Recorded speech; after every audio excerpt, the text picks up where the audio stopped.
आ सकता है एक वीडियो में, ठीक है, मेरे को उस क्वेश्चन से रिलेटेड ही बात करनी पड़ेगी, ठीक है। ये रॉल्स लॉ होता है अपना, आराम से, कोई दिक्कत वाली बात नहीं है।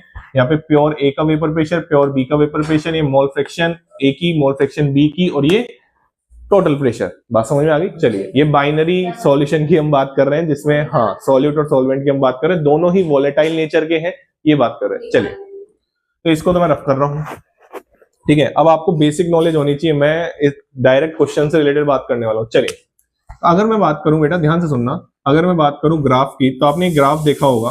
कौन सा ग्राफ? आइए मैं आपको बताता हूं कौन सा ग्राफ देखा होगा आपने, ठीक है। अब आपने ग्राफ देखा होगा प्रेशर, यहाँ पे प्रेशर होगा, कांस्टेंट टेम्परेचर पे आपने ग्राफ देखा होगा, यहाँ पे कांस्टेंट टेम्परेचर है, कोई टेंशन वाली बात नहीं है, ठीक है। और यहाँ पे मैं मान के चल रहा हूं कि A is more volatile, A is more volatile, A is more volatile than B, तो मतलब इसका वेपर प्रेशर ज्यादा होगा देन B।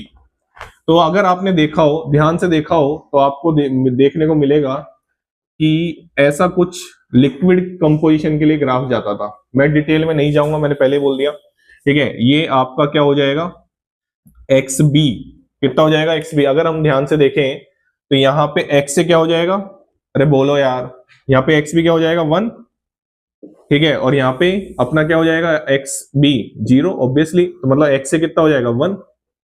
अरे आराम से देखो, कोई टेंशन वाली बात नहीं है। आपने ये फॉर्मूला पढ़ा ना, P not A XA plus P not B XB। तो अगर आप XB को 0 रख देते हैं और XA को 1 रख देंगे तो P किसके बराबर हो जाएगा, P नॉट A के। सिंपल सी बात है, कोई टेंशन वाली बात नहीं है। यहाँ पे अगर मैं बात करूं ग्राफ बनाऊं, ये तो मैंने ग्राफ जो बनाया है, सुन लेना ध्यान से, ये लिक्विड कंपोजिशन का ग्राफ है। एक वेपर कंपोजिशन का भी ग्राफ होता है, जो कि मेरा थोड़ा सा अच्छा नहीं बना है, मैं इसको थोड़ा सा अच्छा बनाता हूं आपके लिए, ठीक है, थोड़ा सा अच्छा बनाता हूं, ऐसा बिल्कुल ऐसा जाता है। एक्सपेरिमेंटल ग्राफ है, रटना है आपको, मैं बता देता हूं आपको, ठीक है ना। सब यही बोलते हैं एक्सपेरिमेंटल ग्राफ है, आपको याद करना है। ये लिक्विड कंपोजिशन का ग्राफ है। अगर मैं आपको बताऊं तो ये ऊपर गैस होती है, ये नीचे लिक्विड होती है, और यहाँ पे लिक्विड और गैस आराम से इक्विलिब्रियम पे होते हैं। ये जो ग्राफ है वो लिक्विड कंपोजिशन ग्राफ है, लिक्विड कंपोजिशन।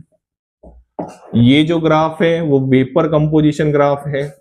अब यार इतना आपको नॉलेज होनी चाहिए, मैं इसकी डिटेल में नहीं जा सकता, इतना आपको पता होना चाहिए। बात समझ में आ गई? कोई भी टेंशन वाली बात नहीं है, क्लियर? चलिए, अब मैं आगे बढ़ रहा हूं।